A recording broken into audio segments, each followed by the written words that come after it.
मेरे को स्कूल से रेस्टिगेट किया गया around for 6 to 8 month and उसमें सबसे टफ टाइम जो मेरे लिए था पेरेंट्स के वो देख के कि माई पेरेंट्स आर क्राइंग कि मेरे बच्चे को रेस्टिगेट मत करो, तो my parents are crying that time, they are feeling helpless. मैं क्या कर सकता हूँ अपने बच्चे के लिए? तो that is the worst feeling I can anybody can ever see. Training के मामले में मैं बोलूँ, डाइट के मामले में मैं बोलूँ, कई चीज़ों में हम अभी पीछे हैं। दैट मतलब उसमें कहने में कोई शर्म वाली बात नहीं है। जो harsh reality we just need to grab it के एनी हाउ के जिस चीज़ में हम नहीं है तो नहीं। तो ये लोगों के ताने बड़े दिल में चुभते थे सर कि तेरा स्पोर्ट क्या ही करेगा, क्रिकेट की बराबरी कर लेगा क्या, फुटबॉल की बराबरी कर लेगा क्या।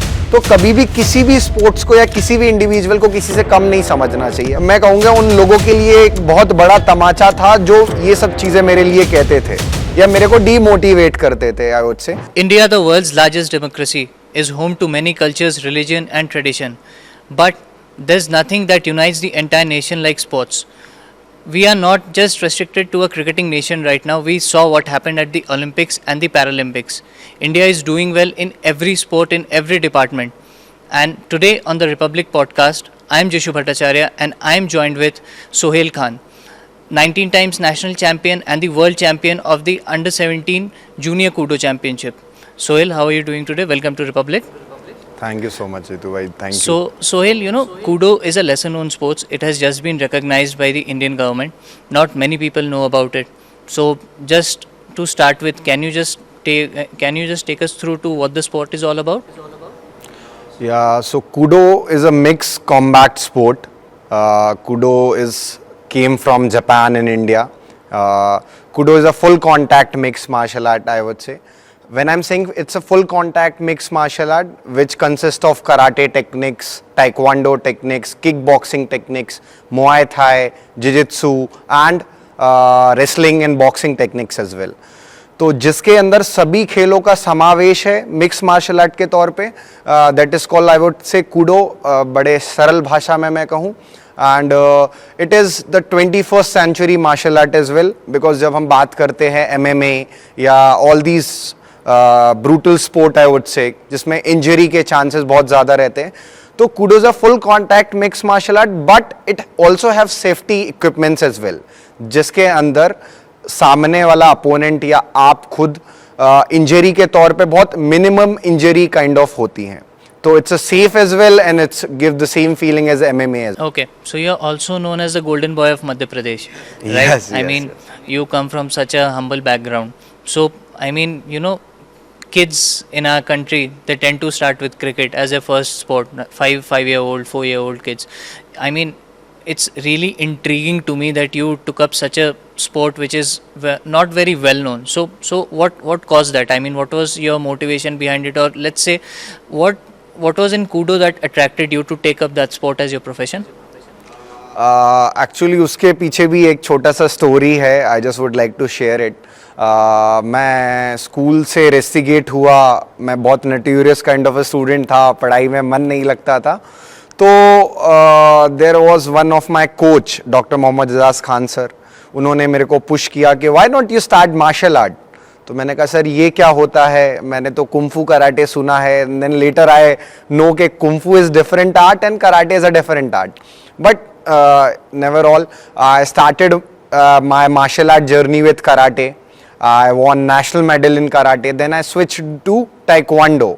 Taekwondo भी मैंने national medal जीता. And उसके बाद कहते हैं ना कहीं कसर जो बच रही थी वो उन दोनों स्पोर्ट में मेरी पूरी नहीं हो रही थी, बिकॉज नॉट टू से कोई स्पोर्ट अच्छा है या कोई स्पोर्ट बुरा है, but my personal what I feel is कि karate and taekwondo is a single technique sport. When I'm saying single technique sport का मतलब होता है, दर्शकों को बताऊंगा मैं, when I say taekwondo is a single technique sport because it's only played with the leg, जिसमें हम सिर्फ किकिंग ही करते हैं, हम उसमें थ्रोज नहीं कर सकते, पंचेस नहीं कर सकते। बॉक्सिंग अगर हम उठा के देखें तो बॉक्सिंग में हम सिर्फ पंचेस कर सकते हैं, रेसलिंग में सिर्फ हम थ्रोस कर सकते हैं, एंड टाइक्वांडो में किक एंड पंच कर सकते हैं। तो एक बहुत बड़ा स्पेस था ऐसे मार्शल आर्ट के लिए जिसमें सब चीज़ों का समावेश हो, जो कि अब कूडो है। तो कूडो के अंदर फुल कांटेक्ट पंचेस होते हैं जैसे कि बॉक्सिंग में देखते हैं हम, फुल कांटेक्ट किक्स होते हैं जैसे कि हम टाइक्वांडो में देखते हैं, फुल कांटेक्ट थ्रोज होते हैं जो कि हम जूडो और रेसलिंग जैसे स्पोर्ट में देखते हैं, सेम ग्राउंड फाइट होती है जो हम जिजित्सु जैसे स्पोर्ट्स में देखते हैं. तो it's a mixture of all the martial art and that changed me कि मेरे को ये स्पोर्ट्स में स्विच करना चाहिए एंड बहुत अच्छा स्पोर्ट है, I would love to play it. So that is the my motivation कि मेरे को ये स्पोर्ट करना. Okay, so you shared a bit about the rustication part also. So would Yeah. you like to share that story with us? Actually जब मैं school से rusticate हुआ था when I was in 5th class, मैं Mahar regiment public school में 5th class में रेस्टिगेट हुआ था बिकॉज ऑफ माई नट्यूरियस थिंग. मैंने जैसे आपको बताया मैं बचपन से ही बड़ा कहते ना उग्र बच्चा था, बहुत ऊधम करता था, पढ़ाई में भी उतना ध्यान था नहीं. तो मेरा एक पर्सपेक्टिव स्कूल के जो टीचर्स थे या स्टूडेंट थे उनके माइंड में ऑलरेडी एक पर्सपेक्टिव बन चुका था कि ये बच्चा सिर्फ मस्ती करता है, ये बच्चा पढ़ाई लिखाई नहीं करता है. तो एक इंसिडेंट हुआ स्कूल में, मेरे किसी बच्चे ने एक बच्चे के बॉटल में मिट्टी भर दी और वो मिट्टी का पानी वो पी गया, जिससे कि उसके पेरेंट्स ने प्रिंसिपल में कंप्लेंट किया. तो एवरीबडी वाज लाइक अगर ये काम किसी ने किया होगा तो सोहेल ने किया होगा. तो ये एक मेरे लिए बहुत कहते हैं ना एक बहुत अच्छी कहावत थी. कोई बोलता था शेर आया तो सब लोग डर जाते थे, बट एक्चुअली में जिस दिन शेर आया काइंड ऑफ, तो उस दिन किसी ने भी उस बात पे ध्यान नहीं दिया. तो मेरे साथ भी वही स्टोरी थी. तो मेरे को स्कूल से रेस्टिगेट किया गया around for 6 to 8 month and उसमें सबसे टफ टाइम जो मेरे लिए था पेरेंट्स के वो देख के कि माई पेरेंट्स आर क्राइंग कि मेरे बच्चे को रेस्टिगेट मत करो. And I think everybody can relate this कि स्कूल लाइफ में हम हमेशा चाहते थे कि हमें कितनी भी मारपीट होती रहे, स्कूल पनिशमेंट दे, कुछ करे, बट हमारे पेरेंट्स को इन्वॉल्व मत करो. तो ये जब पेरेंट्स आए, पेरेंट्स को प्रिंसिपल ने बोला कि आपके बच्चे को हम रेस्टिगेट कर रहे हैं, तो my parents are crying that time, they are feeling helpless. मैं क्या कर सकता हूँ अपने बच्चे के लिए. तो that is the worst feeling I can anybody can ever see. And अभी तक के मेरे होल लाइफ में सबसे वर्स्ट टाइम वही था, अपने पेरेंट्स को रोते हुए देख के अपने बच्चे के लिए. तो that pushed me after the rustication के my parents only told me कि बेटा अब तेरे को खोने के लिए कुछ नहीं है, you just need to chase things. अब तेरे को पाने के लिए पूरी दुनिया है, खोने के लिए कुछ नहीं है.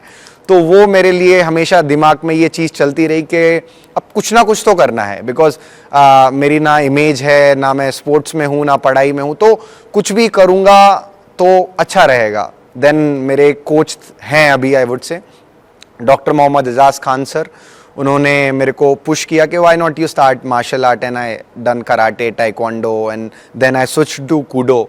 और मैं अपने आप को बड़ा खुशकिस्मत मानता हूँ कि मैं ऐसे स्पोर्ट के थ्रू जुड़ पाया और इंडिया को at such big level represent कर पा रहा हूँ. Ajit, Okay, so not many parents are supportive of their kids taking up sports as their profession. I mean, it's a huge country, right? Not many people can build their career through sports. So what has been the role of your family, and I mean, how supportive have they been, or were they critical when you shared that I want to make a career in this kind of a sport which is very lesser known? I mean, if you could just take us through with that.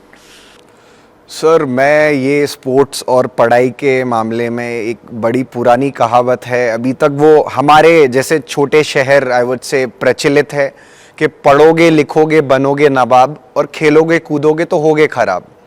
ये कहावत को change अगर हम जब तक नहीं करेंगे, we won't say के we are a sporting country.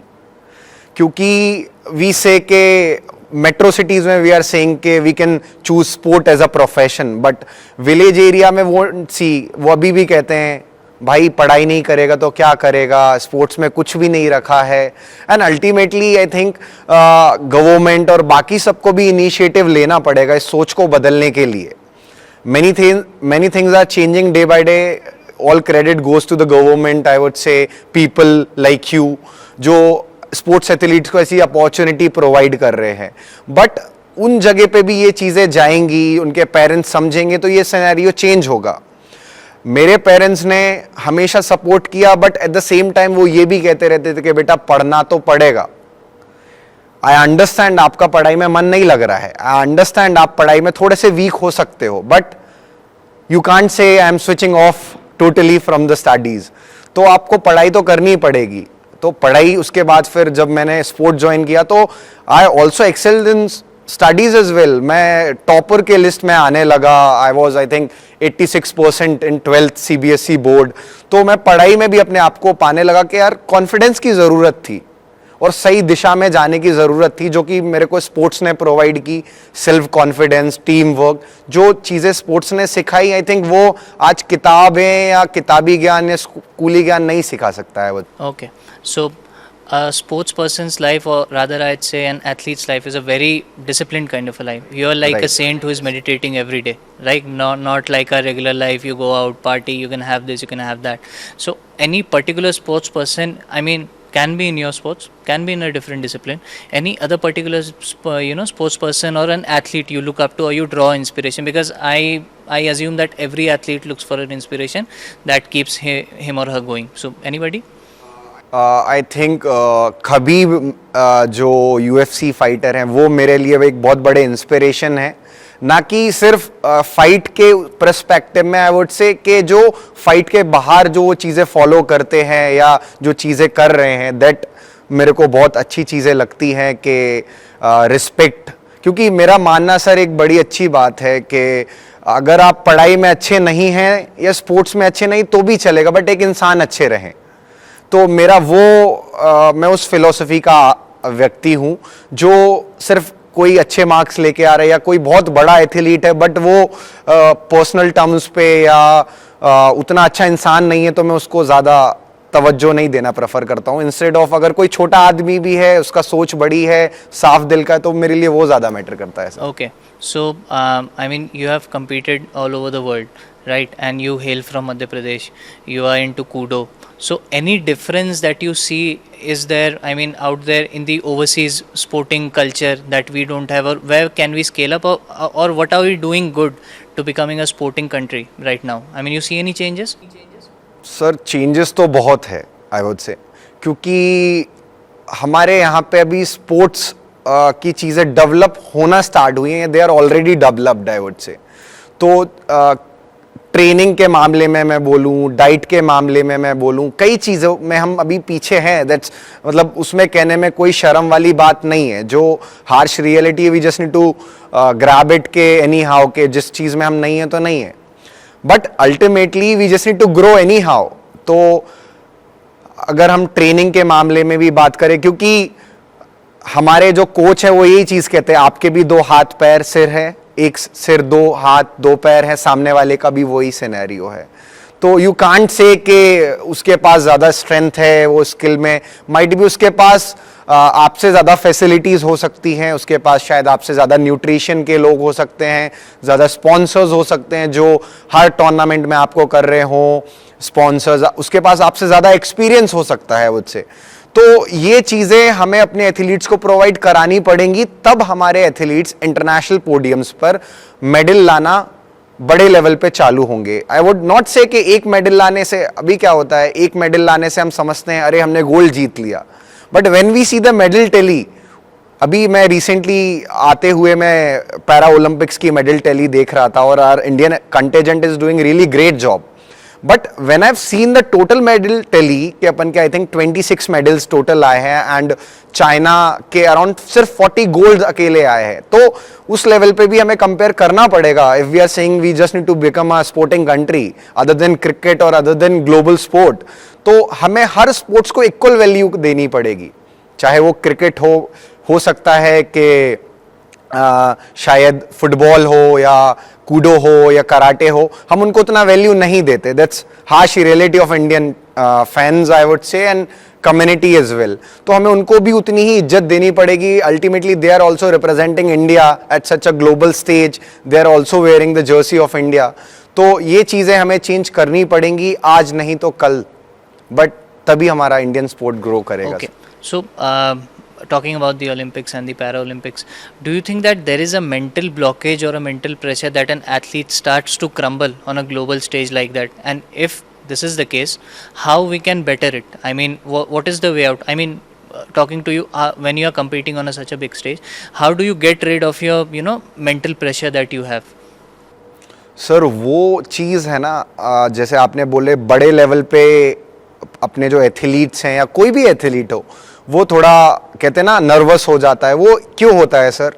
क्योंकि उसको उतना एक्सपीरियंस अगर वो इंटरनेशनली हर दूसरे महीने हर तीसरे महीने वो इंडिया को रिप्रेजेंट करेगा, उसके पास उतना एक्सपीरियंस होगा ना। अब अपन कहते हैं ना एक्सपीरियंस मैटर्स, तो वही चीज़ है। अगर अपने इंडियन एथलीट्स भी इंटरनेशनल कैंप्स में जाएंगे, इंटरनेशनल टूर्नामेंट में हर मंथ या 2-3 मंथ में पार्टिसिपेट करेंगे, तो उनको पता रहेगा इंटरनेशनली क्या हो रहा है, इंटरनेशनली फाइट कैसे लड़ी जाती है। क्योंकि what I feel is the barrier is हम इंडिया में कुछ और कर रहे हैं और इंटरनेशनली में हो कुछ और रहा है। मैं अपने कूडो की बात करूं तो कूडो में the thing which we are lacking is India में there are very good fighters, I would say बहुत अच्छे अच्छे फाइटर्स है, बहुत अच्छे अच्छे ग्रो कर रहे हैं, but internationally the game is totally different what we see in India. उधर पे कुछ हम लोग कहते हैं कि उधर पे कुछ गेम ही अलग चल रहा है। तो वो चीज़ करने के लिए हमें अपने जो बच्चे हैं इंटरनेशनल कैंप्स में भेजने पड़ेंगे, इंटरनेशनल टूर्नामेंट्स में भेजने पड़ेंगे, तब वो उनके सामने खेल पाएंगे। आई वुड से जीतने की तो अभी बात ही नहीं कर रहा हूं मैं, खेल पाएंगे। क्योंकि अभी व्हाट वी आर सीइंग के इंटरनेशनली कि हाँ इतने मिनट टिक जाएगा बंदा, बट टिकने के लिए थोड़ी जा रहे हैं। मैंने हमेशा एक चीज़ याद रखी है, I am coming from India, I am not here to participate, I am here to overtake. तो ये मैं हमेशा मान के चलता हूं कि इंडिया में अपॉर्चुनिटी बहुत मिलेगी आने वाले समय में, टैलेंट की तो बहुत भरमार है इंडिया में। तो बस अपॉर्चुनिटी सही एथलीट्स को मिले तो वो इंटरनेशनल पोडियम का ओलंपिक में सबसे ज़्यादा मेडल लेके आ सकते हैं बच्चे। So, as you said that I'm here to overtake. So you're also in the income tax department. You also represent India. All in all, you're serving the nation in a very great way. Take us through that experience.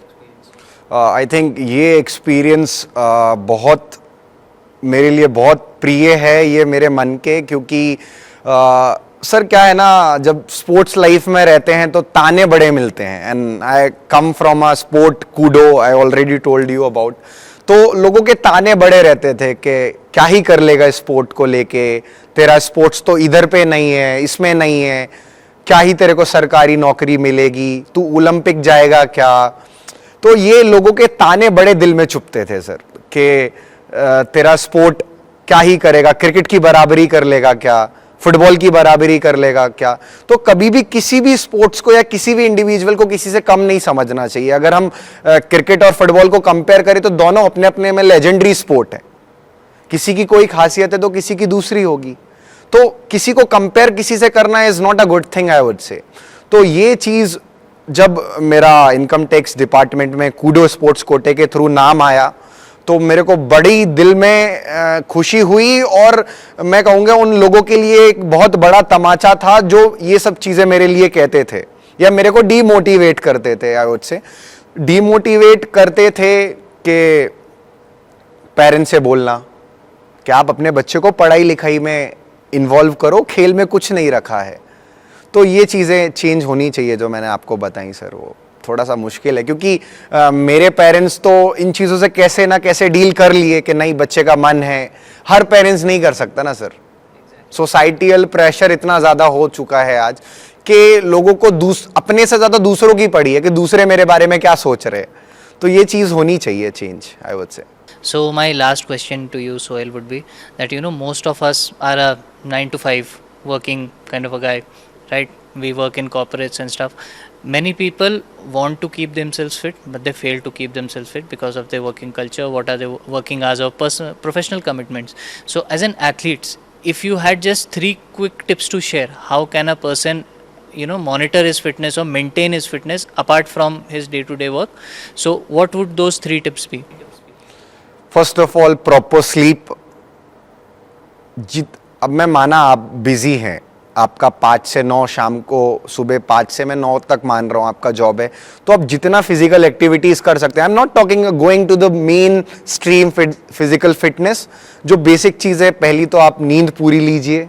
दूसरी चीज़, आप जितना physical work कर सकते हैं आप physical work करिए। If you can make time for your physical fitness, you can go gym और any martial art class, that is great, बहुत अच्छी चीज़ है। तो डिसिप्लिन ये आपको लेके आना पड़ेगा। पहले आप प्रॉपर सोइए।